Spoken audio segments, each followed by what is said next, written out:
Good evening. Today we are going to continue in our study on the book of Hosea, the concluding chapter, chapter 14. இது வரைக்கும் நம்ம chapters 1 இருந்து 13 வரைக்கும் பார்த்திருக்கோம். So today இதுதான் கடைசியான chapter 14. So I hope that you all have continuously been studying each and every one of the chapters because it is very useful for each and every one of us. So now today we are going to do the concluding chapter. So concluding chapter இன்னைக்கு chapter 14 9 வசனம் தான். ஆனா இங்க தலைப்பு பாருங்க, the theme of chapter 14 is repentance to bring blessings. இது வரைக்கும் நீங்க பார்த்திருக்கலாம் chapters 1 to 13 நீங்க பார்த்திருக்கலாம் that all the themes கொஞ்சம் கஷ்டமான themes தான் இருந்துச்சு. நீங்க பாருங்க, நீங்க பார்த்திருக்கலாம் Israel will be punished, தண்டனை, இஸ்ரேலுக்கு தண்டனை, அப்புறம் படுப்பாங்க, அப்புறம் they will be charge, ஒரு குற்றச்சாட்டு இஸ்ரேல் மேலே, ஒரு தண்டனை இஸ்ரேல் மேலே, இஸ்ரேல் மனம் திரும்பாமல் போவாங்க, இஸ்ரேல் காற்றை தான் விதைப்பாங்க, தேவன் இஸ்ரேலுக்கு தண்டனை கொடுப்பாரு, இஸ்ரேலோட பாவம், அப்படி அடுக்கடுக்காக ஒவ்வொரு சாப்டர்லேயும் நம்ம பார்த்துருக்கோம். இதுதான் முதல் வாட்டி ஒரு அருமையான தீம் இந்த சாப்டருக்கு. இந்த theme repentance to bring blessings. அப்படின்னா மன திரும்புதல் என்ன கொண்டு வரும்? ஆசீர்வாதம் கொண்டு வரும். ஸோ மன திரும்புதல் ஆசீர்வாதம் கொண்டு வரும். ஸோ நம்ம இங்கே கடைசியான சாப்டரை நம்ம பார்ப்போம். So first verse 1. Let's listen to the Tamil. ஓசியா 14ஆம் அதிகாரம் வசனம் 1. இஸ்ரவேலே, உன் தேவனாகிய கர்த்தரிடத்தில் திரும்பு, நீ உன் அக்கிரமத்தினால் விழுந்தாய். O Israel, return to the Lord your God. திருப்பி ஒரு குரல் வருது பாருங்க. ஓசியா என்ன சொல்றாரு? இஸ்ரேலே, தேவனிடத்தில் திரும்புங்கள், தேவனிடத்தில் திரும்புங்கள். திருப்பி அந்த குரல் வருது பாருங்க. இஸ்ரேல் இவ்வளோ அக்கிரமம் செஞ்சிருந்தாலும் அந்த கடைசி சாப்டரில் என்ன சொல்றாரு தேவன் ஓசியா மூலியமாக? இஸ்ரேலே, என்னிடத்தில் திரும்புங்கள். அப்புறம் மறுவசனம் என்ன போட்டிருக்கு? அதே இதில் என்ன போட்டிருக்கு? அதே வசனத்தில் எதுக்காக நீங்கள் திரும்பணும்? எதுக்காக திருப்பணும்? என்ன செஞ்சுருக்குங்க? நீங்கள் விழுந்திருக்குங்க. எதனால் விழுந்திருக்குங்க? உங்கள் அக்கிரமத்தால், உங்கள் பாவத்தினால், உங்கள் வாழ்க்கையில் எவ்வளோ அக்கிரமெல்லாம் செஞ்சுங்க. என்னைய உதறி விட்டுட்டு நீங்கள் வேறு தேவனை தேடினுங்க, வேறு வாழ்க்கையை தேடினுங்க. ஸோ இந்த அக்கிரமத்தினால நீங்கள் விழுந்துட்டீங்க. அதனால் நீங்கள் திரும்பியும் என்கிட்ட வாங்க அப்படின்னு முதல் வசனத்திலேயே தேவன் ஒரு அழைப்பு கொடுக்குறாரு. வாங்க, திருப்பி என்கிட்ட வாங்க அப்படின்னு இஸ்ரேல் ஜனங்களுக்கு சொல்கிறார். அடுத்ததாவது வசனம் 2. வசனம் 2 3 பாகமாக நம்ம பிரித்து பார்ப்போம். வசனம் 2 3 பாகமாக பிரித்து பார்ப்போம். ஸோ முதலாவது I'll just say it in English and then you say in Tamil. So verse 2 we'll break it up into 3 portions. Let's look at this. Take words with you and return to the Lord. வார்த்தைகளை கொண்டு கர்த்தரிடத்தில் திரும்புங்கள். எப்படி நம்ம திரும்புறது கடவுள்கிட்ட? So கடவுள் சொல்லிட்டாரு, என்கிட்ட திருப்பி திரும்புங்கன்னு சொல்கிறாரு. எப்படி நம்ம திரும்புறது? ஸோ இங்கே என்ன சொல்லியிருக்காரு? வார்த்தை மூலியமாக நீங்கள் என்கிட்ட திரும்புங்க. So this is a very interesting verse. So he says, take words and come back to me. Take words and return to me. So இது எதை குறிக்குது பாருங்க. ஸோ here we say, நம்ம தேவன்கிட்ட நம்ம வரும்போது, தேவன்கிட்ட ஆராதிக்கும் போது, தேவனோட நம்ம உறவாடும் போது நம்ம எப்படி உறவாடணும்?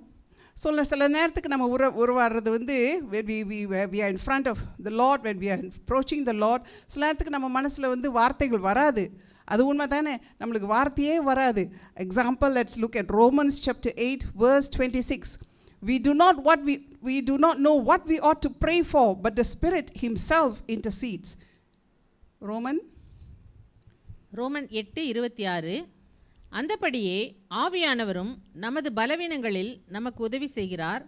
நாம் ஏற்றபடி வேண்டிக்கொள்ள வேண்டியது இன்னதென்று அறியாமல் இருக்கிறபடியால் ஆவியானவர் தாமே வாக்குக்கடங்காத பெருமூச்சுக்களோடு நமக்காக வேண்டுதல் செய்கிறார்.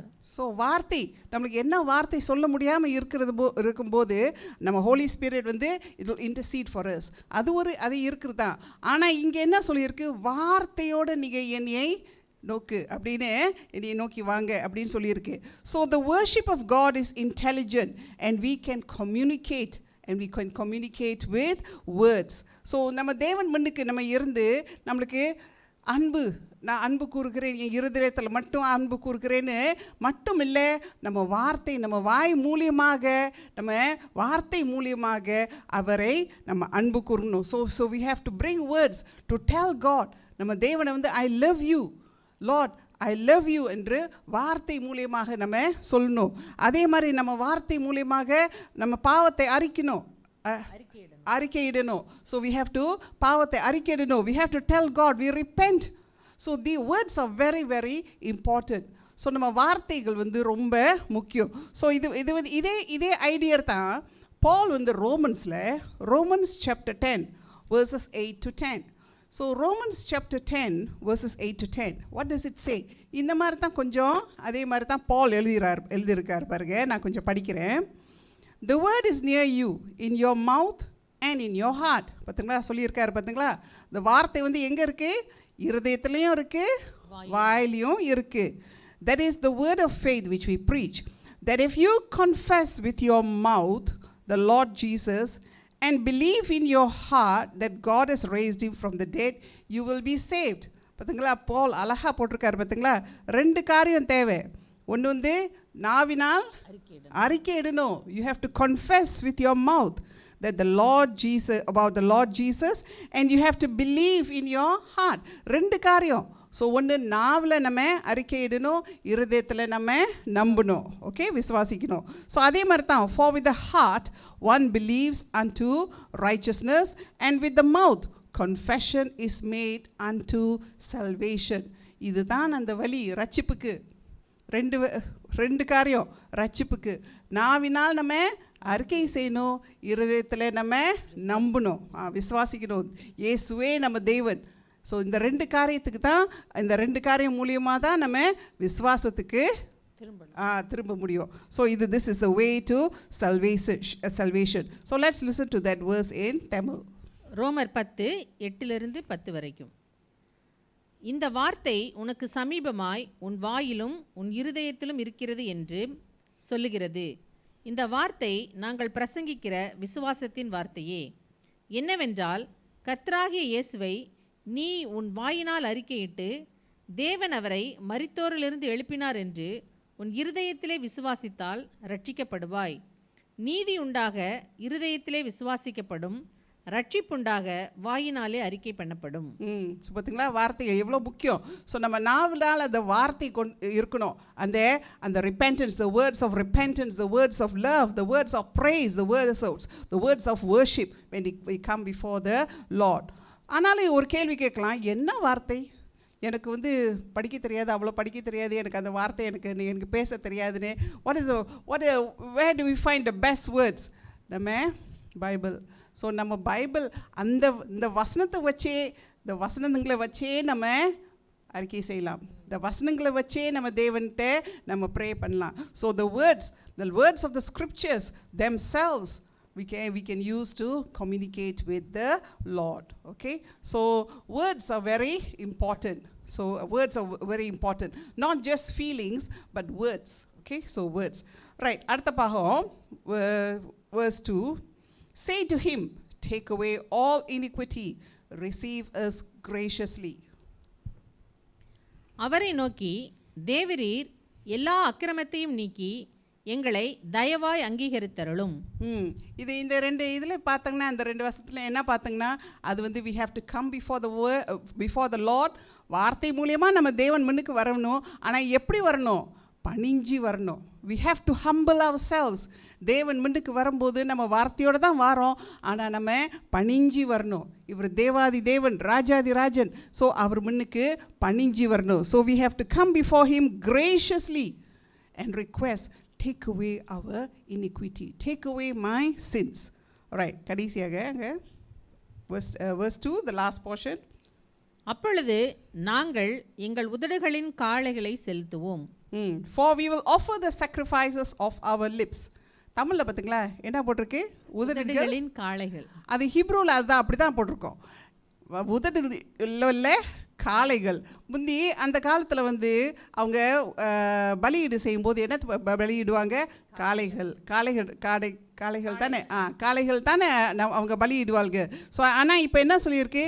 இப்போ வந்து இந்த உதடு மூலியமாக நம்ம பலி செலுத்துவோம். ஸோ நம்ம உதடு மூலியமாக பலி செலுத்துவோம். நம்ம காளைகளெல்லாம் பலி செலுத்த தேவையில்லை. அதுதான் இங்கிலீஷில் வந்து அப்படி மறுமொழி போட்டு for we will offer the sacrifices of our lips. நம்ம வாய் மூலியமாக, நம்ம வார்த்தை மூலியமாக we will offer our sacrifices, நம்ம பலியிடு. So when we offer our sacrifices of words of praise, when we offer words of worship, confession, petition, intercession, இதெல்லாம் ஒரு பலியிடு தேவனுக்கு. இப்போ வந்து நமக்கு தேவையில்லை ஒரு காளையோ மாடையோ ஆடையோ பலியிடு செய்ய தேவையில்லை. ஆனால் நம்ம பலியிடு வந்து நம்ம நாவால் அறிக்கை செய்ய வேண்டும். ஸோ நம்ம தேவன் முன்னுக்கு வரும்போது நாவால் நம்ம அறிக்கை செய்கிறது வந்து எவ்வளோ முக்கியம் அப்படின்னு இங்கே அழகாக ஹோசியா போட்டிருக்காரு. So let's go on to concerning this, let's look at Hebrews chapter 13 verse 15. எபிரேயர் 13:15 ஆகையால் அவருடைய நாமத்தை துதிக்கும் உதடுகளின் கனியாகிய ஸ்தோத்திர பலியை அவர் மூலமாய் எப்போதும் தேவனுக்கு செலுத்த கடவோம். So the sacrifices of praise. Okay, right. Now let's go on to verse 3. Okay, verse 3 இதையும் நம்ம 3 பாகமா நம்ம கொஞ்சம் பிரிச்சு பார்ப்போம். First part, Assyria shall not save us, we will not ride on horses. Assyria எங்களை ரட்சிப்பதில்லை, நாங்கள் குதிரைகளின் மேல் ஏற மாட்டோம். அசீரியார்னா என்ன அர்த்தம்? அவங்க வந்து அசீரியார்கிட்ட போய் எப்படியாச்சும் காலில் கையில் விழுந்து கொஞ்சம் உதவி செய்யுங்க, எங்களை பிடிக்காதுங்க அப்படின்னு செஞ்சுருக்காங்க. அப்படின்னா நம்ம வந்து பொலிட்டிக்கல் அலையன்சஸ், இவங்கள பிடிப்போமா அவங்கள பிடிப்போமா, இவங்கள நம்ம தேடுவோமா அவங்கள தேடுவோமா. அதே சமயத்தில் we will not ride on horses. நம்மளுக்கு இவ்வளோ பலன் இருக்குது, நம்மளுக்கு இவ்வளோ பலன் இருக்குது, அதெல்லாம் நம்ம தேவையில்லை. ஸோ இது வந்து we do not depend, மற்றவங்க நம்மளை காப்பாற்றுறதுன்னு நம்ம we do not depend, and we do not depend on நம்ம சொந்த பலத்தில் we do not depend. So இதெல்லாம் நம்மளுக்கு we do not depend on them. அவங்க மேலே நம்மளோட dependence is not on them. So now we go to the third portion. Nor will we say anymore to the work of our hands, you are our gods. Second question. எங்கள் கைகளின் கிரியையை பார்த்து நீங்கள் எங்கள் தேவர்கள் என்று இனி சொல்ல மாட்டோம். நம்ம கைகளால் நம்ம செஞ்ச விக்கிர ஆராதனைகள், அந்த விக்கிரத்தெல்லாம் நம்ம இனிமேலே தேவன்னு சொல்ல மாட்டோம். ஸோ நம்ம கையினால் செஞ்ச காரியங்கள் அதெல்லாம் நம்மளுக்கு we are not going to depend on them. அது என் தேவன் இல்லை. அதே மாதிரி அசீரியர்கள் அது எவ்வளோ மற்ற நபர்கள் அவங்கெல்லாம் நம்மளுக்கு தேவன் இல்லை. என்னோட பலம் அதெல்லாம் தேவன் இல்லை. நான் செஞ்சு வச்ச சிலை அது தேவன் இல்லை. For in you the fatherless finds mercy. திக்கற்றவன் உம்மிடத்தில் இரக்கம் பெறுகிறான் என்று சொல்லுங்கள். So we are the fatherless. நம்மளுக்கு அப்பா இல்லாத ஒரு ஜனக்கூட்டமாக இருக்கிற மாதிரி ஒரு இரக்கம் நீங்கள் கொடுப்பீங்க. So let's look at Deuteronomy, where we look at the fatherless. Deuteronomy chapter 10 verse 18. உபாகமம் 10:18 அவர் திக்கற்ற பிள்ளைகளுக்கும் விதவைக்கும் நியாயம் செய்கிறவரும் அந்நியன் மேல் அன்பு வைத்து அவனுக்கு அன்னவஸ்திரம் கொடுக்கிறவருமாய் இருக்கிறார். So for in you the fatherless will find mercy. This prophecy or this promise was given way back in Deuteronomy ல கொடுத்திருக்கு இந்த promise. Okay, so நம்ம இதுவரைக்கும் நம்ம பார்த்திருக்கோம். So when we தேவன்கிட்ட திரும்புங்க, எப்படி வரணும்? வார்த்தை மூலியமாக வரணும். நம்ம அறிக்கை செஞ்சு வார்த்தை மூலியமாக நம்ம நாவினால் நம்ம அறிக்கை செஞ்சு தேவன்கிட்ட வரணும். நம்ம பலனால் இல்லை, மற்றவங்க மூலியமாக இல்லை, மற்றவங்க எல்லாம் மேலே எல்லாம் நம்ம சார்ந்திருக்கக்கூடாது, தேவன் மேலே தான் நம்ம சார்ந்திருக்கணும் அப்படின்னு அங்கே அழகாக வசனம் 1, 2, 3 போட்டிருக்கு. ஓகே, வசனம் 4. நான் அவர்கள் சீர்கேட்டை குணமாக்குவேன், அவர்களை மனப்பூர்வமாய் சிநேகிப்பேன், என் கோபம் அவர்களை விட்டு நீங்கிற்று. ஓகே, வசனம் 4. இந்த வசனம் 4 வந்து இங்கிலீஷில் பாருங்க, I will heal their backsliding. Backslidingனா பின்மாற்றமாய் போனது. பின்மாற்றமா நல்லா தானே இருந்தாங்க இவங்கெல்லாம், தேவனை தெரிஞ்சு தானே இருந்தாங்க, எல்லாம் யெகோவா யாவேன்னு எல்லாம் தெரிஞ்சு தான் வணங்கிக்கிட்டு தான் இருந்தாங்க. ஆனாலும் இப்போ பின்வாங்கி போயிட்டாங்க. So I will heal their backsliding. So 3 காரியம் நம்ம இங்கே பார்க்கலாம். முதலாவது முதல் காரியம் ஐ வில் ஹீல் தான் என்னது? குணம், சுகம் கொடுக்கறது, குணம் பண்ணுறது. அப்படின்னா அவங்களோட பிரச்சனை என்னது? அவங்க பிரச்சனை ஒரு நோய். கடவுள் என்ன பார்க்குறாரு? இந்த என் ஜனங்கள் ஒரு நோயினால் நான் மருத்துவர், அந்த நோயை குணப்படுத்துகிறேன் அப்படின்னு பார்க்குறாரு. ஸோ அது இஸ்ரேலோட பாவங்களெல்லாம் ஒரு குற்றம்னு சொல்லாமல், குற்றம்னா நான் மன்னிச்சிருவேன்னு சொல்லியிருப்பார். ஆனால் இங்கே என்ன சொல்கிறாரு? நீ ஒரு நோய், அதனால் நான் உங்களை குணமாக்குறேன். I will heal your backsliding. நீ நீ நல்லா தான் இருந்த, ஆனால் நீ இப்போ பின்தாங்கி போயிட்ட, ஆனாலும் உன்னைய குணமாக்குறேன். ஓகே, ஐ எம் யோர் மருத்துவர், ஐ எம் யோர் ஃபிசிஷியன்ல, I am your doctor, I am your மருத்துவர். ஓகே, அடுத்த காரியம் நம்ம பார்ப்போம். I will heal your backsliding. I வில்னா நிச்சயமாக சொல்கிறாரு பார்த்தீங்களா? I will heal your backsliding நிச்சயமாக சொல்கிறாரு. அவர் சொல்லலை maybe I will heal your backsliding, இல்லாட்டா tomorrow I will heal your backsliding, maybe I could heal your back sliding. No, he says I will. நிச்சயமாக சொல்கிறார். நம்ம டாக்டர்கிட்ட போகும்போது கூட அவர் நிச்சயமாக சொல்ல முடியுமா ஒரு உங்களை குணமாக்க முடியும் அப்படின்னு நிச்சயமாக சொல்ல முடியுமா? ஆனால் தேவன் என்ன சொல்கிறாரு? நான் நிச்சயமாக உங்களை குணமாக்குவேன், உங்களை திருப்பியும் பழைய மாதிரி திருப்பி வர்றதுக்கு உங்களை குணமாக்குவேன். ஸோ 2வது காரியம். ஸோ முதலாவது ஐ will heel you, second I will heel you. 3வது காரியம், who will do this healing? I will heal this healing. வேறு யார்கிட்டையும் கொடுக்கல. அவரோட வேலை, இந்த வேலை அவர் ஜனங்கள் அவரே குணமாக்குவார். ஸோ வேறு யார்கிட்டையும் கொடுக்கல இந்த வேலையை. ஸோ நானே உங்களுக்கு குணமாக்குவேன் அப்படின்னு அந்த வசனத்தில் எவ்வளோ அழகாக போட்டிருக்காரு பார்த்திங்களா? நானே உங்களுக்கு அந்த குணமாக்குவேன், சுகம் கொடுப்பேன் அப்படின்னு சொல்லியிருக்காரு. So it's a beautiful verse. I will heal their backsliding. நீங்கள் நல்லா தான் இருந்தீங்க, என்னோடு இருந்தீங்க, நான் ஈஜிப்ட்லேருந்து கொண்டு என் ஜனங்களாக இருந்தீங்க, ஆனால் இப்பயே என்னையே விட்டு போயிட்டீங்க, பின்வாங்கி போயிட்டீங்க. ஆனாலும் நான் திருப்பி உங்களை குணமாக்கி திருப்பி என்னோட வச்சுக்குவேன். I will heal your backsliding. Right. So this is verse 4. Now let's look at verse 5, 6 and 7. 5, 6, 7. இது all the blessings. நம்ம திருப்பி குணமாக்கி தேவனோடு சேர்ந்து இருந்தால், என்ன மாதிரி blessings, ஆசீர்வாதங்கள், என்ன மாதிரி ஆசீர்வாதங்கள் நம்மள்கிட்ட வரும் அப்படின்னு கொஞ்சம் நம்ம பார்ப்போம். ஸோ இஸ்ரேலுக்கு இந்தந்த ஆசீர்வாதம்லாம் உங்களுக்கு வரும்னு சொல்கிறார் பாருங்க. அது நீங்கள் பார்த்தீங்கன்னா அந்த காலத்தில் இஸ்ரேல் அவர் செடியும் மரமும் கொடியும் அதை பற்றி தான் அவர் சொல்லுவார். ஏன் தெரியுமா? அந்த காலத்தில் அதை தான் ஜனங்களுக்கு தெரியும். ஸோ அந்த பூ மரமும் அதை பற்றி தான் ரொம்ப அழகாக வர்ணிக்குவார் Hosea. So let's look at verse 5, 6 and 7. வசனம் 5. நான் இஸ்ரவேலுக்கு பனியைப் போல் இருப்பேன், அவன் லீலி புஷ்பத்தைப் போல் மலருவான், லீபனோனைப் போல் வேரூன்றி நிற்பான். வசனம் 6. அவன் கிளைகள் ஓங்கி படரும், அவன் அலங்காரம் ஒலிவ மரத்தினுடைய அலங்காரத்தைப் போலவும், அவனுடைய வாசனை லீபனோனுடைய வாசனையைப் போலவும் இருக்கும். வசனம் 7. அவன் நிழலில் குடியிருக்கிறவர்கள் திரும்புவார்கள், தானிய விளைச்சலைப் போல செழித்து திராட்சை செடிகளைப் போல படருவார்கள். அவன் வாசனை லீபனோனுடைய திராட்சை ரசத்தின் வாசனையைப் போல் இருக்கும். ஓகே. ஸோ நம்ம வசனம் 5, 6, 7. ஸோ இந்த 3 வசனத்துலேயும் என்ன மாதிரி ஆசீர்வாதம் அங்கே இருக்குன்னு கொஞ்சம் நம்ம பார்ப்போம். முதலாவது, what is the blessing? First one, growth. He shall grow. நீ செழிப்பாக வளருவாய்.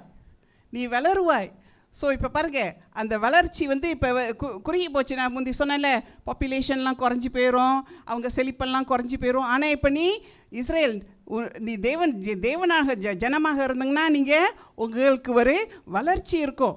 So there will be growth. So growth will be, there will be, definitely if you are with the Lord, there will be growth. Let's see what kind of a growth there will be. So next one, beauty is restored. So நீங்கள் அழகில் நீங்கள் பாருங்கள், lily புஷ்பமாக இருப்பீங்க. So நம்ம கிறிஸ்தவர்களாக நம்ம தேவனை வணங்குறது ஒரு ஜனங்க இருக்கும்போது நம்ம சும்மா சாதாரண ஜனங்களில் நம்ம லில்லி புஷ்பம் மாதிரி இருப்போமா? அப்படி இந்த உலகத்தில் நம்ம எல்லா ஜனத்தில் நம்ம வந்து செழிப்பாக அழகாக இருப்போமா? ஸோ லில்லி புஷ்பம் மாதிரி இருப்போம் அப்படின்னு ஒரு ஆசீர்வாதம். இன்னொன்று, there will be strength will be restored. அங்கே பாருங்கள், his roots will be lengthened. So அதோட வேறு எவ்வளோ நீட்டமாக போனால் தானே அந்த மரம் அவ்வளோ உறுதியாக இருக்கும். அந்த மாதிரினா நம்மளுக்கும் பெலன், அந்த பெலன், ஸோ நம்மளுக்கும் அந்த தேவ ஜனங்களாக இருக்கும்போது நம்மளுக்கும் பெலன் வந்து will be restored. And value is restored. Now his beauty shall be like an olive tree.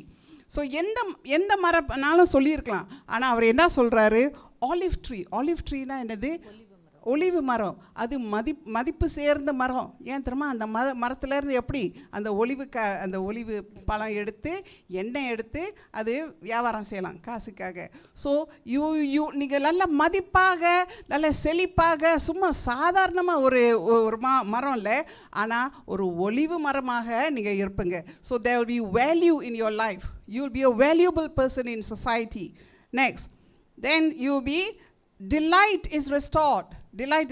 That means, look, his fragrance is like Lebanon.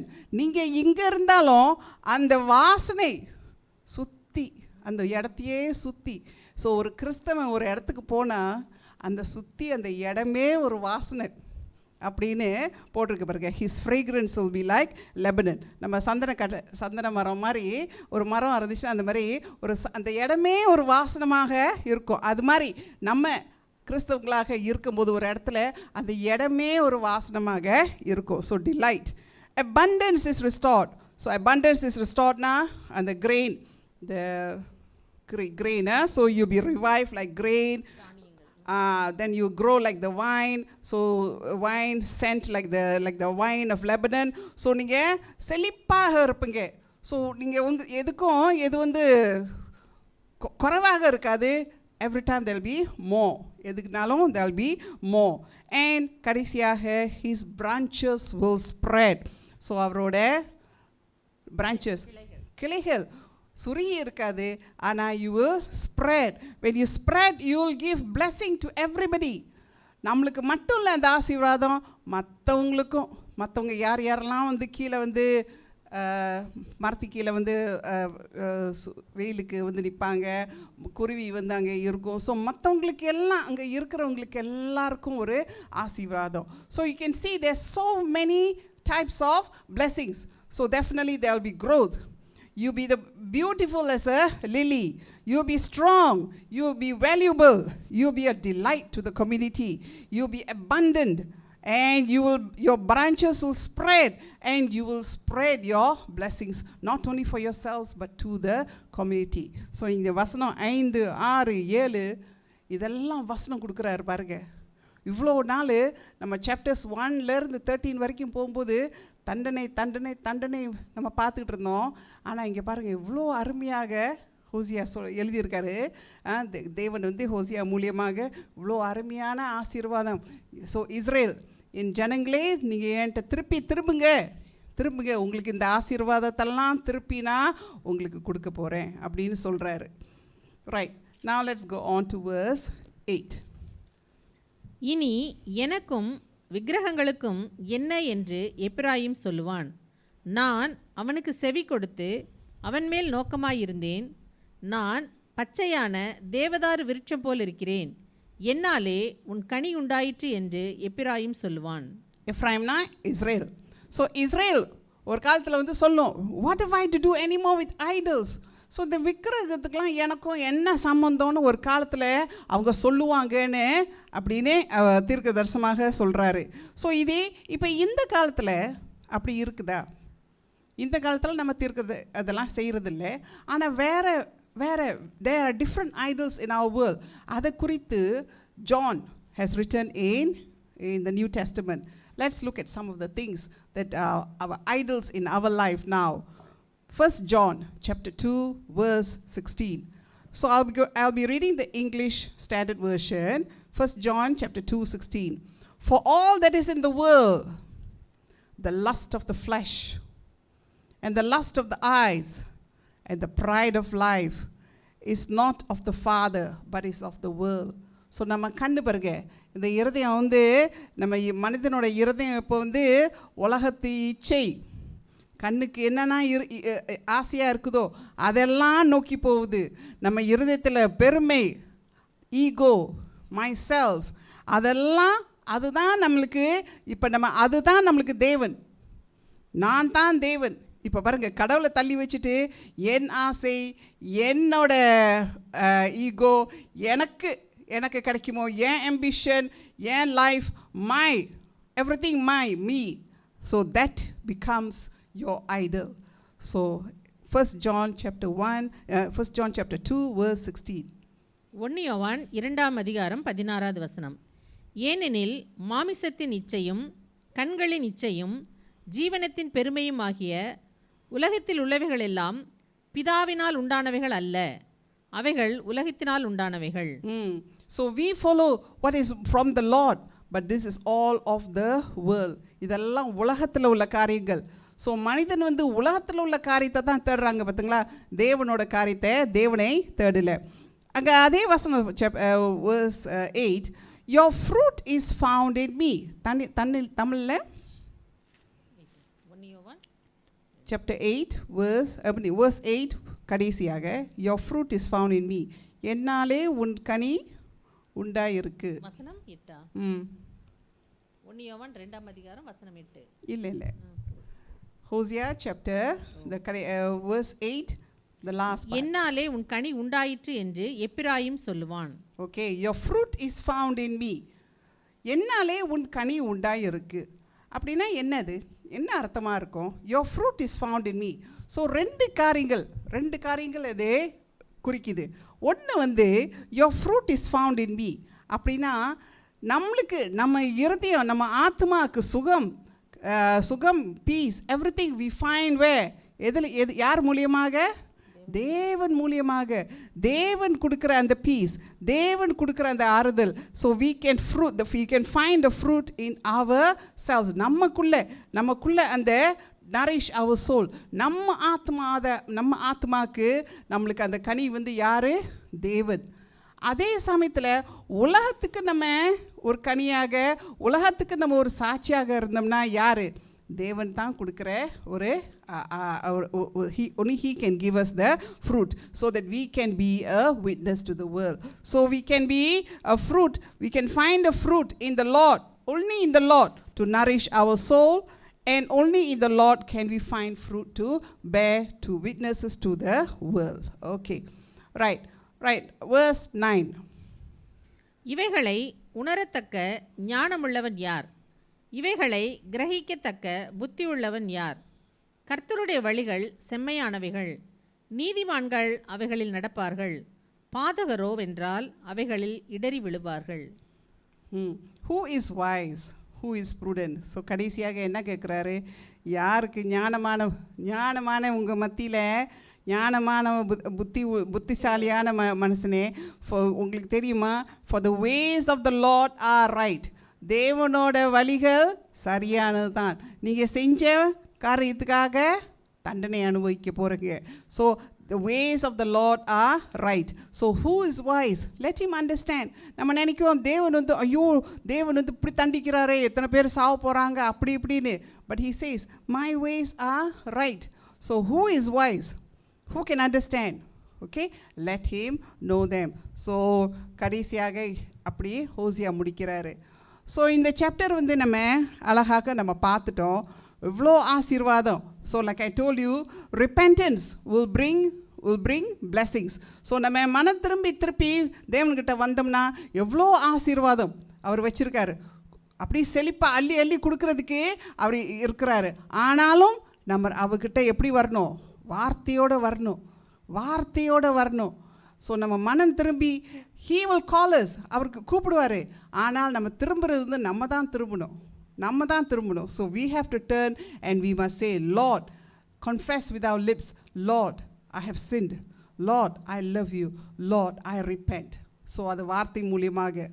So கடைசியாக இங்கே ஒரு சார்ல்ஸ் ஸ்பர்ஜன் வந்து பெரிய பிரபல இங்கிலீஷ் ப்ரீச்சர். அவர் என்ன சொல்லியிருக்காரு இந்த சாப்டரை பற்றி என்ன சொல்லியிருக்காருன்னா, இவ்வளோ ஒரு இங்கிலீஷில் நான் படிக்கிறேன்.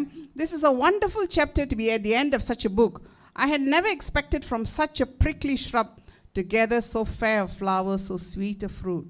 But so it is, where sin abounded, grace doth much more abound. அவர் என்ன சொல்கிறாருன்னா, நான் இந்த புஸ்தகத்தில் இவ்வளோ ஒரு கடினமான முள்ளு உள்ள செடியிலேருந்து இவர் அழகான இந்த மாதிரி ஒரு பூ கிடைக்குமா, இவர் அழகான இனிமையான ஒரு கனி, ஒரு பழம் கிடைக்குமா அப்படின்னு நான் நினைக்கவே இல்லை.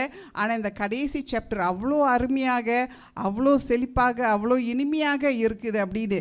ஸோ எவ்வளோக்கு எந்தெந்த இடத்துல எவ்வளோ பாவம் ரொம்ப அதிகரிக்குதோ அங்கே தான் வந்து கிருபையும் அப்படியே கூடியிருக்குது அப்படின்னு Charles Spurgeon says. Where we looked for the blackness of darkness, behold a noontide of light. So நம்ம அந்த படிச்சுக்கிட்டே இருக்கிறோம், அது இருளாகவே இருக்குது. ஆனால் கடைசி சாப்டரில் என்ன இருக்குது? ஒரு வெளிச்சமாக, ஒரு ஆசீர்வாதமாக, ஒரு நல்ல செய்தியாக நீங்கள் மனம் திரும்புங்கள், உங்களுக்கு எவ்வளோ ஆசீர்வாதம் நான் கொடுக்கறதுக்கு காத்துக்கிட்டு இருக்கிறேன் அப்படின்னு தேவன் சொல்கிறார். So let us also take all this message, take these verses to our heart. Thank you. After this, I will continue with the review of this whole book, the whole 14 chapters, on what we have learned and what we have understood so far and what it means to us personally, each and every one of us. Thank you.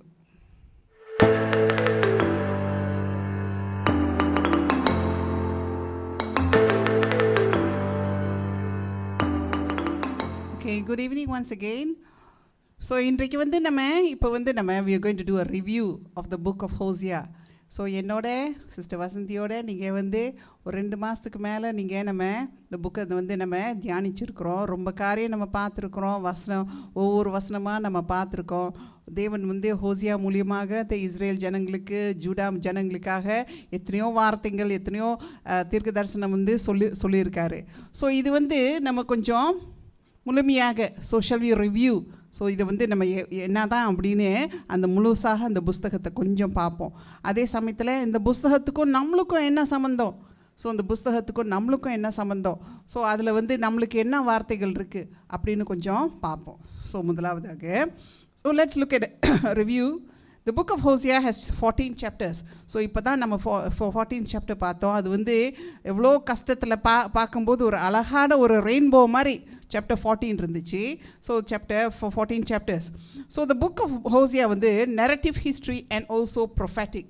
So வந்து அது வந்து ஒரு வரலாறு சொல்லி இருக்குது. அதே சமயத்தில் கொஞ்சம் தீர்க்க தரிசனமும் இருக்குது. ஸோ அந்த புஸ்தகத்தில் வந்து தீர்க்க தரிசனமும் இருக்குது, ஒரு வரலாறு கதையும் இருக்குது. இந்த புஸ்தகம் வந்து திஸ் இஸ் வந்து மைனர் ப்ராஃபட்ஸ். 12 புஸ்தகங்கள் வந்து மைனர் ப்ராஃபட்ஸ்ன்னு சொல்லுவாங்க.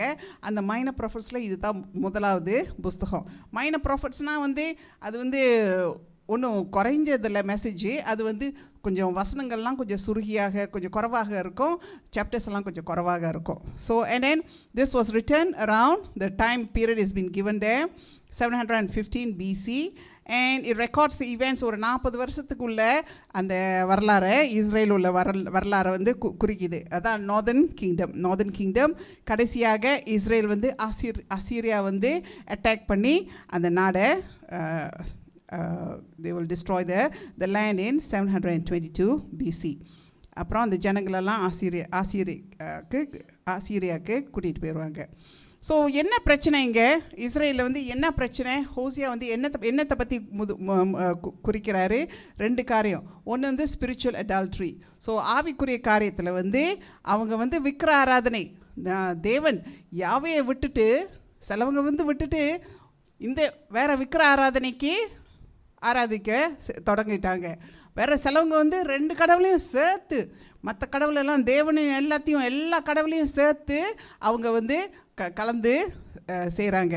ஸோ இந்த மாதிரி செய்யும்போது இது ஒரு ஹோசியா வந்து கடினமாக சொல்கிறாரு, இந்த மாதிரி நீங்கள் செய்யக்கூடாது அப்படின்னு. So then there was also what? Political subterfuge. Political subterfuge தேவனை தேடாமல் ஸோ வேறு நபர்களை, ஸோ இந்த ராஜா முடியுமா, அந்த தேசம் நம்மளுக்கு உதவி செய்யுமா, இந்த தேசம் உதவி செய்யுமா அப்படின்னு இந்த தேசம் அந்த தேசம்னு இங்கே அங்கே போகிறாங்க. ஸோ அது that is also sort of adultery, spiritual adultery. And there was a lot of political subterfuge. So தேச தந்திரம், இங்கே பேசுகிறது அங்கே பேசுகிறது, இப்படி செய்யலாமா, இந்த பிளான் போடலாமா, இந்த பிளான்லாம் போடுறது சரி தான். ஆனால் முதலாவது தேவனை தேடணும். அவங்க தேவனை தேட செய்யாமல் அவங்க சொந்த புத்திக்கே அவங்க சொந்த இதுக்கே அவங்க சொந்த பிளான்ஸே போட்டுக்கிட்டு இருந்தாங்க. So that was the first problem. The second problem was social injustice. So social இன்ஜஸ்டிஸ்னால் அந்த நாட்டில் வந்து ரொம்ப கொரப்ஷன், பிரைபரி, ரொம்ப ஸ்லேவரி, ஸோ இந்த மாதிரி காரியத்தெல்லாம், ஸோ இந்த ஏழைங்களை ரொம்ப இம்சப்படுத்துறது, அந்த மாதிரி காரியங்களும் இருந்துச்சு. So 2 major problems. One was spiritual adultery and there was also social injustice. So தேவன் வந்து அவர் கிருபையினாலே அவர் அன்புனாலே ஸோ ஹோசியா மூலியமாக ஒரு சான்ஸ் கொடுக்குறாரு, ஒரு வாய்ப்பு கொடுக்குறாரு. நீங்கள்லாம் இந்த மாதிரி பேக்ஸ்லைட் பண்ணிட்டீங்க, என்னை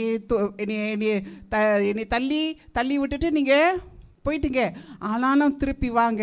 ஸோ இந்த காரியம் வந்து அழகாக ஹோசியா வாழ்க்கையிலே அவர் காமிச்சார்.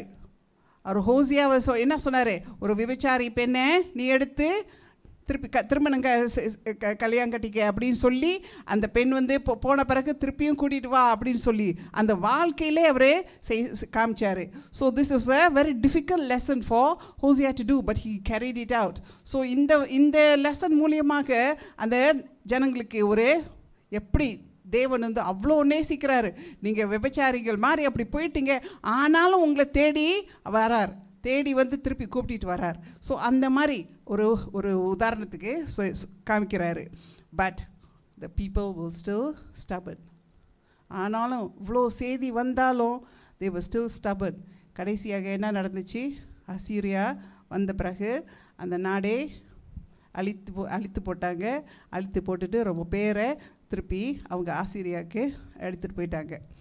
So here we can see, so there were 5 cycles, ஒரு 5 cycles திருப்பி அந்த repetitious theme. There will be a judgment, restoration. So உங்களுக்கு தண்டனை இருக்கும், ஆனாலும் திருப்பி சீர்படுத்துவேன், திருப்பி I will restore you. There will be judgment, I will restore you. There will be judgment, நான் திருப்பி உங்களை கூட்டிகிட்டு வருவேன், திருப்பி there will be judgment. So 5 வாட்டி you can see again and again Hosea, you see it becomes repetitious, it will be repetitious. So though God will bring judgment, தேவன் வந்து பாவத்துக்கு தண்டனை நிச்சயமாக இருக்குது. அதில் வந்து நம்ம அந்த புஸ்தகத்தில் நம்மளுக்கு என்ன தெரியுது, பாவத்துக்கு தண்டனை கட்டாயம் இருக்குது. ஆனாலும் God in his love, in his grace, in his mercy, he will extend his love to the people. ஆனாலும் திருப்பியும் நீங்கள் வாங்க, come back, he reaches out. அவர் கூப்பிட்றாரு, வாங்க திருப்பி. ஸோ அவ்வளோ செஞ்சு அவரை உதறடிச்சிட்டு போனாலும் தேவன் மட்டும் அவரை தொடர்ந்து அவர் பின்னாலே அந்த ஜனங்கள் பின்னாலே திருப்பி கூப்பிட்றாரு, திருப்பி என்கிட்ட வாங்க, தண்டனை தான், ஆனாலும் என்கிட்ட திருப்பி வாங்க அப்படின்னு சொல்கிறாரு. உங்கள் பாவத்துக்கு தண்டனை இருக்குதான், ஆனாலும் நீங்கள் என்கிட்ட திருப்பி வாங்க, உங்களுக்கு ஆசீர்வாதமாக நான் வச்சுருக்கேன் அப்படின்னு சொல்கிறாரு. ஸோ இந்த ஜனங்கள் கேட்கவில்லை, இஸ்ரேல் ஜனங்கள் கேட்கவில்லை. ஸோ இந்த புஸ்தகத்திலேருந்து நம்ம பார்ப்போம். So how does it apply to me, நம்மளுக்கு என்ன இந்த செய்தி. ஸோ இந்த சம்பவம்லாம் நம்ம பார்த்தா எத்தனையோ வருஷத்துக்கு முந்தி நடந்தது. இதெல்லாம் ஏதோ பெரிய பழைய கதை ஹிஸ்ட்ரி தானே. இதெல்லாம் இதுக்கும் நம்மளுக்கும் இப்போ நம்ம இங்கே நவீன காலத்தில் இருக்கிறோம், நம்மளுக்கு என்ன இருக்குது அப்படின்னு we might think. So I looked at this picture of the cross. நம்ம cross இருக்குது. ஸோ முதலாவது I see God's love to the people. தேவனோட அன்பு ஜனங்களுக்கு. See God's love to the people. People வந்து ஜனங்கள் வந்து தேவனை வானான்னு சொல்லிட்டு போயிட்டாங்க. ஆனால் தேவன், God's love is always there. God's love is always there and it shows that God always forgives and always seeks to restore. So இது வந்து முதலாவது வந்து நம்மளால் we cannot go to God. நம்ம பலத்தால் we cannot go up to God. It is always God will reach down to us. It is always God who extends. நம்ம வந்து all we have to do is extend our hand. நம்ம கை, yes Lord, I accept your free gift of salvation. So முதலாவது வந்து பாருங்க, நம்ம பலனால் நம்ம தேவனை we cannot reach our God. because we are all fallen people. நம்ம சரீரத்தால் நம்மளை தேவனை நம்ம அடைய முடியாது. because நம்ம சரீரத்தால் நம்ம முடியாது. because we are all weak people. நம்ம இஸ்ரேல் ஜனம் மாதிரி தான் நம்மளும் தானே, அதே மனுஷன் தானே நம்மளும். ஸோ அதே மாதிரி தான் நம்மளுக்கு எப்படி இருந்தாலும் நம்ம சிந்தனை எங்கெங்கெல்லாம் ஓடிரும். ஆனால் ஒரே வழி தான், அவர் கை கொடுத்தா நம்ம பிடிச்சி we can reach up to the Lord. So that is the message. God's love is always there. It's always there. Our love, He never takes it away. So His love is always there. So from God, the love always reaches down. It's a free gift which is offered every day and every time. So it shows that God offers forgiveness and restoration every time in a close relationship. All right. So next, அடுத்ததாவது நம்ம வாழ்க்கையில் இப்படி, so நம்மளுக்கும் தேவனுக்கும் உறவு வந்துருச்சு. So I am the Lord's child. So அந்த blessings we receive, what do we learn? Can we offer can we offer the same forgiveness and love to our neighbor? நம்ம சகோதரர் பக்கத்தில் தேவன் நம்மளுக்கு கொடுத்த அந்த அன்பு, அதே அந்த மன்னிப்பு நம்ம சகோதரருக்கு கொடுக்க முடியுமா? பாருங்க, ஹோசியா அவர் வாழ்க்கை மூலியமாக அவர் காமிச்சார் பாருங்க. அவர் மனைவி, அந்த மாதிரி மனைவியை அவர் திருப்பி கூட்டிகிட்டு வந்தார் பாருங்க. ஸோ அது வாழ்க்கையில் முடியும் அப்படின்னு காமிக்க முடியும் போது நம்மளுக்கு முடியுமா? So can we extend the same level of forgiveness and love to our neighbors, to our community? So here, no one is beyond the offer of our forgiveness. So நம்ம நினைப்போம், ஐயோ நான் இதை மன்னிக்கவே முடியாது, தேவன் நம்மளை மன்னிச்சிட்டாரு, நம்ம இவ்வளோ செஞ்சு உதறடிச்சிட்டு நம்ம எவ்வளோ ஆசீர்வதிச்சாரு, ஆனாலும் நம்ம உதறடிச்சிட்டு போயிட்டுமே, ஆனாலும் அவர் மன்னிச்சு திருப்பி எடுத்துகிட்டு வந்தாரு. நம்ம ஹோசியா வந்து எப்படி அவர் மனைவி இவ்வளோ வாழ்க்கையில் போகும்போது கூட திருப்பி மன்னிச்சு திருப்பி எடுத்தார். அந்த மாதிரி அசுத்த மனைவியை திருப்பி எடுக்கும்போது நம்ம அசுத்தமான இருக்கிற தேவன் நம்மளை எடுத்தார். அதே தேவனை தானே நம்ம வணங்கும் போது நம்மளுக்கும் அந்த மாதிரி can we have that forgiveness to our others? So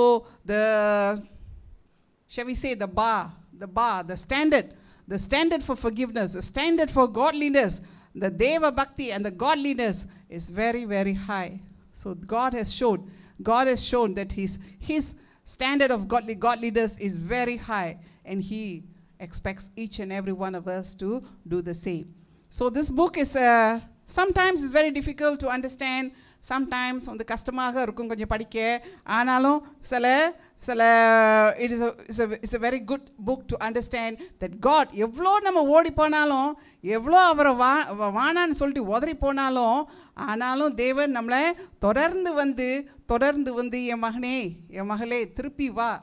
அந்த ஹோசியாட பிள்ளைங்க 3 பேர், இந்த 3 பேர் ஒரு கடைசி அந்த பையன் பேர் வந்து you are not my people, but கடைசியில் என்ன சொல்வார்? you are my people, I loved you, are the people whom I loved. So கடைசியாக நம்ம ஒரே வசனம் நான் எடுக்கிறேன். ஸோ ஒரே வசனம் இந்த புஸ்தகத்தில் எத்தனையோ சாப்டர்ஸில் எத்தனையோ அழகான வேர்சஸ் எல்லாம் இருக்குது. நான் கடைசியில் முடிக்கிறதுக்கு ஒரே வசனம் தான் எடுக்கிறேன். Hosea chapter 6 verse 6. For I desire mercy, not sacrifice, an acknowledgement of God rather than burnt offerings. ஓசியா 6ஆம் அதிகாரம் 6ஆம் வசனம். பலியை அல்ல இரக்கத்தையும் தகன பலிகளை பார்க்கிலும் தேவனை அறிகிற அறிவையும் விரும்புகிறேன். For தேவன் வந்து for God he desires mercy, இரக்கம், compassion, love. அதை தான் எதிர்பார்க்குறார். Not sacrifice. நம்ம sacrifice வந்து பலியிடு வந்து இது நான் கொடுத்தேன், அது கொடுத்தேன், இது செஞ்சேன், நான் அது செஞ்சேன், அதை பார்க்கல. ஆனால் நம்ம இருதயத்தில் பார்க்குறாரு. Do we have the same ideals of mercy, grace, compassion, and do we acknowledge God? நம்ம தேவனை acknowledgement of God னா இவரே தேவன், இவரே தேவன், Lord Jesus is my Lord நம்ம வாயிலிருந்து அறிக்கை வருமா? So he says, I desire mercy and I desire what? Acknowledgement of God. இவரே தேவன், மற்ற தேவன் இல்லை, இவரே தேவன். I do not desire burnt offerings. I only want this. So இந்த வசனத்தை நல்லா படிச்சிங்கன்னா, I desire mercy and I desire acknowledgement of God. நானே தேவன் என்று என் ஜனங்கள் சொல்லணும். அதுதான் அவர் எதிர்பார்க்கிறார். So I hope that each and every one of us can understand this heart of God, this heart of love, this heart of compassion from our Lord. Thank you. Hello. So இது வரைக்கும் நீங்கள் பார்த்துருப்பீங்க, நம்ம book of ஹோசியாவை நம்ம study பண்ணும்போது ஒரு குரல் கேட்டிருக்கோம், தமிழில் இப்போ வசனத்தெல்லாம் பின்னுக்கு. So this is the voice. So I like to introduce our sister Mrs Vasanthi Rajagopal. So அருமையாக நல்லா தமிழில் வசனத்தெல்லாம் அருமையாக படிப்பாங்க. ஸோ எனக்கும் கொஞ்சம் தமிழ்லாம் நல்லா சொல்லிக் கொடுப்பாங்க, இந்த மாதிரி இப்படின்னு. So I would like to really appreciate Sister Vasanthi for all she has been guiding me behind the scenes. So thank you Sister Vasanthi. So thank you sister. எனக்கு இது ரொம்ப பிரயோஜனமாக இருந்துச்சு. நான் வந்து நிறைய காரியங்களை கற்றுக்கிட்டேன். நீங்கள் எவ்வளோ எஃபர்ட் எடுத்து வந்து இந்த காரியத்தெல்லாம் எங்களுக்கு கற்றுக் கொடுத்தீங்கிறது தெரியும். சும்மா ஒரு வசனத்தை படிக்கிறத விட அதை போய் ஆராய்ச்சி செஞ்சு அது மற்றவங்களுக்கும் பிரயோஜனமாக வர்ற அளவுக்கு வந்து சொல்கிறது வந்து சின்ன விஷயம் இல்லை. இப்போ வந்து நான் நினைக்கிறேன் நம்ம ஒரு 9 வீக்ஸ் இதை செஞ்சுருக்கோம்னு நினைக்கிறேன். ஸோ 9 வீக்ஸ் இதில் உங்களுக்கு வேறு கான்ஃபரன்ஸ் எல்லாம் இருந்துச்சு. இதுக்கும் நடுவில் வந்து இதுக்கு நீங்கள் டைம் ஒதுக்கி எவ்வளோ ரெஃபரன்ஸ் எல்லாம் பார்த்து இடையிலலாம் நிறைய நம்ம இதெல்லாம் பண்ணணும். ஸோ இவ்வளோ எஃபர்ட் எடுத்து நீங்கள் செஞ்சுருக்கீங்க. ஆண்டவர் அதற்கு இந்த ஆசீர்வாதத்தை உங்களுக்கு கொடுப்பார். God bless you sister. Thank you sister. எங்களுக்கும் நம்ம சபை எல்லாத்துக்குமே இது ஒரு ஆசீர்வாதமாக இருந்துச்சு. Okay. So we like to also appreciate Pastor Timothy Raj. So பின்னக்கு இருந்து நமக்கு தெரியாது, he is the one the recording, editing எல்லாம் செஞ்சது. So we also like to appreciate Pastor Timothy Raj for all the recording. எங்களோட பொறுமையாக இருந்ததுக்காக. Okay, ரொம்ப நன்றி. Okay, right. So இப்போ வந்து சிஸ்டர், நீங்கள் இந்த புத்தகத்தை மூலிமா என்ன படிச்சிருக்கீங்க, என்ன ரொம்ப இம்ப்ரெஸ் பண்ணிச்சு அப்படின்னு கொஞ்சம் சொல்கிறீங்களா? சிஸ்டர் ஃப்ராங்காக சொல்ல போச்சுன்னா, எனக்கு உண்மையானுமே ஓசியா புக்கு ஃபஸ்ட்டு படிக்கவே அவ்வளோ இன்ட்ரெஸ்ட் இல்லை. ஏன்னா நான் வந்து புக் ஆஃப் ஓசியா நமக்கு எம்டபிள்யூவில் வேறு இதெல்லாம் பைபிள் குவிஸ்லாம் இருக்கணும்னா படித்து பார்த்தா ஒன்றுமே புரியல. அஃப்கோர்ஸ் எல்லாத்துக்குமே அப்படி தான் இருந்திருக்கும்னு நான் நினைக்கிறேன். ஏன்னா ஓசியா புக்கு படிக்கிறதுக்கு ஒரு இன்ட்ரெஸ்டிங்காகவும் இல்லை ஒன்றும் ஒரே சாபமாக வந்துட்டு இருக்கும். என்னடா ஒரே கேர்ஸாக இருக்குது இப்படின்னு ரொம்ப நான் இது பண்ணேன். ஆனால் நம்ம பைபிள் ஸ்டடி ஸ்டார்ட் பண்ணதுக்கப்புறம் உண்மை இதுலேருந்து நான் நிறைய காரியங்களை கற்றுக்கிட்டேன். ஆண்டவர் வந்து நம்மளை எவ்வளோ நேசிக்கிறார், எவ்வளோ அன்புள்ளவர். அதில் ஸ்பெஷலிஸ்ட்டை நம்ம அந்த ஃபஸ்ட் வீக் நீங்கள் அந்த ஹிஸ்ட்ரி நம்மளோட அந்த இஸ்ரேல் தேசத்தோட அந்த படமெல்லாம் போட்டு அழகாக எக்ஸ்பிளைன் பண்ணிங்களா, யூதேயா இங்கே இருந்துச்சு, எருசலேம் இப்படி வந்தாங்க. இதெல்லாம் வந்து எனக்கு அந்த ஃபஸ்ட்டு வீக் ஸ்டடியிலேருந்து நான் ரொம்ப இம்ப்ரெஸ் ஆகிட்டேன். ஸோ அதுலேருந்து இந்த ஸ்டடியை வந்து நான் கலந்துக்கணும்னு நினச்சேன். தேங்க் காட் நானே படிக்கிறதுக்கும் ஆண்டவர் கிருபை செஞ்சார். இன்னொன்று அந்த ஃபஸ்ட்டு சாப்டரில் நீங்கள் எக்ஸ்பிளைன் பண்ணீங்க அந்த பிள்ளைங்களோட பேர், அந்த பேருக்குள்ள அர்த்தமெல்லாம் சொன்னீங்க. அதுக்கப்புறம் அந்த பிள்ளைங்களோட பேரை வந்து ஆண்டவர் எப்படியாய் மாற்றுறாரு அப்படின்னு சொல்லி அதையும் படித்தோம். ஸோ ஒவ்வொரு சின்ன வார்த்தையில் ஒவ்வொரு எல்லாத்துலேயும் ஒரு மீனிங் இருக்குது. அது வந்து எனக்கு ரொம்ப ஆச்சரியமாக இருந்துச்சு இது நான் கற்றுக்கிட்டதில். Okay, very good. ஸோ எது குறிப்பாக ஏதாச்சும் ஒரு சம்பவம் இல்லாட்ட வேர்சஸ் எதுவும் உங்களுக்கு இல்லை? இந்த 14 அதிகாரங்களுமே எனக்கு ரொம்ப இதில் வந்து நான் ரொம்ப கற்றுக்கிட்டது என்னென்னா, ஆண்டவர் வந்து ரொம்ப ரொம்ப ரொம்ப வெறுக்கிறது வந்து இந்த விக்கிரக ஆராதனை தான். ஸோ இஸ்ரேல் ஜனங்கள் நீங்கள் சொல்லும்போது தான் தெரியும், ஆதி ஆகமத்திலலாம் நம்ம படிக்கும்போது ராகேல் வந்து சுரூபங்களை எடுத்துகிட்டு வந்தாங்க. ஸோ இப்படியெல்லாம் பார்க்கும்போது ஸோ அவங்க அந்த எகிப்தில் என்னென்ன செஞ்சாங்களோ அதை கூடவே வேற எடுத்துகிட்டு வந்துட்டாங்க. ஸோ அந்த விக்கிரக ஆராதனை வந்து ஆண்டவர் ரொம்ப வெறுக்கிறாருங்கிறது நான் தெரிஞ்சுக்கிட்டேன்னா, நம்ம அந்த 10 கமாண்ட்மெண்ட்ஸில் படிக்கும்போது ஆண்டவர் எரிச்சல் உள்ள தேவன், விக்கிரக ஆராதனை வந்து அவர் ரொம்ப ரொம்ப வெறுக்கிறார் அப்படின்னு சொல்லி ஜெலஸ் காட் அது வந்து நான் ரொம்ப கற்றுக்கிட்டேன். அதாவது மற்ற பாவங்களை விட இப்போ கூட நீங்கள் நிறைய நியூ டெஸ்ட்மெண்ட்லாம் அதுக்கு வந்து இது கொடுத்தீங்க. ரெஃபரன்ஸ் கொடுத்தீங்க. ஆண்டவர் ரொம்ப வெறுக்கிற காரியம் வந்து இந்த விக்கிரக ஆராதனை. ஸோ அது வந்து அதை விட்டு மனம் திரும்பணுங்கிற ஆண்டவர் வந்து சொல்கிறாரு. இப்போவும் இந்த காலத்துலேயும். ஆனால் இந்த காலத்தில் நியூ டெஸ்ட்மெண்ட்டில் என்ன சொல்லியிருக்காங்கன்னா விக்கிரக ஆராதனை ஆகிய பொருளாசை அப்படின்னு சொல்லியிருக்காரு. ஸோ விக்கிரகம்னா நம்ம வாழ்க்கையில் நிறைய விக்கிரகங்கள் இருக்குது. நாட் ஒன்லி த ஐடல்ஸ், நிறைய விக்கிரகங்கள் நம்ம வாழ்க்கையில். நம்ம வாழ்க்கையில் விற்கிற அந்த ஐடல்ஸ் மட்டும் இல்லை, மற்ற காரியங்கள்லாம் வந்து அது இப்போ நம்மளையே நம்ம தான் ஐடலாக வச்சுக்கிட்டு அதுக்கு நம்ம வணங்கிக்கிட்டு இருக்கிறோம் நம்மளையே தான். ஸோ இந்த புக்கு இப்போ நீங்கள் கொஞ்சம் பார்த்தோன்னே உங்களுக்கு வழங்குதா? இப்போ நான் ரொம்ப எனக்கு இப்போ அதான் யோசிச்சு அடடா இப்போ பைபிள் குவிஸ் வச்சுருந்தா நம்ம ஜெயிச்சிருக்கலாம்னு. ஸோ அவ்வளோ அந்த அளவுக்கு நான் புரிஞ்சுக்கிட்டேன். இன்னொன்று என்னென்னா நான் வந்து பைபிள் ஸ்டடி நிறைய நான் அட்டென்ட் பண்ணியிருக்கேன். நிறைய நம்ம இப்போ யூடியூப்பில் எல்லாருமே கேட்பாங்க. ஆனால் வந்து இந்த மாதிரி வேர்ட் பை வேர்டு வந்து மீனிங் சொன்ன பைபிள் ஸ்டடி நான் வந்து அவ்வளோ பார்க்கல. ஒரு சாப்டர் எடுத்து வச்சுட்டு அதை அப்படியே சொல்லிட்டு போவாங்க. பட் நம்ம வந்து வேர்ட் பை வேர்டாக படித்து மீனிங் சொன்னதுனால அது எனக்கு ரொம்ப பிரயோஜனமாக இருந்துச்சு. நான் வந்து வாசிக்கும்போது அது என்னோட வாழ்க்கைக்கு ரொம்ப பிரயோஜனமாக இருந்துச்சு. அப்புறம் இன்னொன்று நான் இதில் என்ன கற்றுக்கிட்டேன்னா, நம்ம எவ்வளோ தடவை வழி விலகி ஆண்டவரை விட்டு போனால் கூட அவர் வந்து நம்மளை கூப்பிடாரு இல்லைங்க. ஒவ்வொரு சாப்டர் படிக்கும்போது ரொம்ப வசனம் பயங்கரமாக வரும். ஆனால் அதில் ஒரு வசனம் ஏதாவது ஒன்று இருக்கும், நீ என்கிட்ட வாயே, நீ வந்துட்டா நான் உன்னை நேசிக்கிறேன். அந்த மாதிரி ரொம்ப அன்புள்ள தேவன் நம்ம வணங்குற தேவன். ரொம்ப அப்படி கடினமான தேவன் இல்லை இல்லைங்களா. நம்ம அவர் வந்து அதனால தான் தன்னையே கொடுத்து இந்த உலகத்துக்கு வந்தார். ஸோ அன்புள்ள தேவன்கிறதுனால அவர் ஒவ்வொரு தடையும் நம்ம தப்பி பண்ணி போகும்போதெல்லாம் திரும்ப வந்து கூப்பிடுறாரு இல்லைங்களா. அது வந்து ரொம்ப நம்ம ஆண்டவர் மேலே இருக்கிறது இன்னும் அதிகமாகுது. அதான் பைபிள் ஸ்டடி வந்து ரொம்ப முக்கியம் இல்லை. ஸோ நம்ம வாழ்க்கைக்கு, நம்ம ஆவிக்குரிய வாழ்க்கைக்கு பைபிள் ஸ்டடி அது படிக்க தான் நம்மளுக்கு அவரோட வசனம், அவரோட வார்த்தை நம்மளுக்கு காதுக்கு நம்மளுக்கு விளங்கும். ஸோ அவர் என்ன சொல்கிறாரு நம்மளுக்கும் விளங்கும். ஓகே, ரொம்ப நன்றி சிஸ்டர். ஸோ இன்னும் ஒன்று நான் விரும்புகிறேன் சிஸ்டர். நம்ம இன்னைக்கு படித்தோம், எஸ்பெஷலி இன்னைக்கு 14th சாப்டரில் இந்த பிளஸ்ஸிங் பற்றி அந்த 13 சாப்டர்ஸும் வந்து ஒரே கேர்ஸாக இருந்துச்சு. இன்னைக்கு வந்து அந்த வசனம் 5லேருந்து 7 வரைக்கும் அந்த ஆசீர்வாதம் வந்து உண்மை நான் இவ்வளோ தான் நான் படித்ததில்லை. அதில் எப்படி நீ இருக்கிற இடத்துல மற்றவர்களுக்கு நீ ஒரு ஸ்மெல் கொடுக்க, ஒரு மனம் வீசுற மாதிரி இருப்ப, நீ மற்றவங்களை பிளஸ் பண்ற மாதிரி இருப்ப. ஸோ நீ வேரூன்றி இருப்ப, உனக்கு நல்ல லைஃப் உனக்கு நான் தர்றேன், ஸ்ட்ராங்கான லைஃப் கொடுக்குறேன், ஒலிவ மரத்தை போல உன்னை நல்ல வேல்யூபிளான உனக்கு அந்த லைஃப். இப்படி ஒவ்வொரு வார்த்தையிலும் இருக்கிற மீனிங் படிக்கும்போது எவ்வளோ ஆச்சரியமா இருக்கு. அர்த்தம் எவ்வளோ இருக்கு பாருங்க. அந்த 3 வசனத்துல எவ்வளோ ஆசீர்வாதங்களை கொடுத்துருக்காரு. கடைசியா ஒன்று சொல்ல விரும்புறேன். அதாவது பேதுருவும் தப்பு பண்ணி ஆண்டவரை மறுதளிச்சு போனாரு.